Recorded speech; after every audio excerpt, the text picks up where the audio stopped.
nueva edición de Animundo. Es muy importante el espacio para la adopción. Tenemos que fomentar la concienciación, la formación, la educación. No se pueden abandonar los animales. Un año más nos vemos en la jornada profesional. Agradecer a Animundo y a Infecar que nos permita este espacio. El año pasado estuvimos y nos quedamos con ganas de más.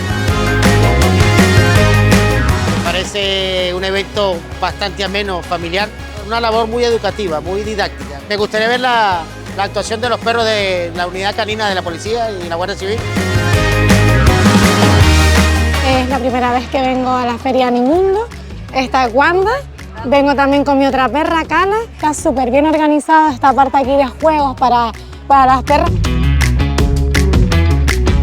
Esto es una oportunidad para los perros, pero lo que queremos conseguir con esta feria de Animundo es demostrar que son perros muy cariñosos.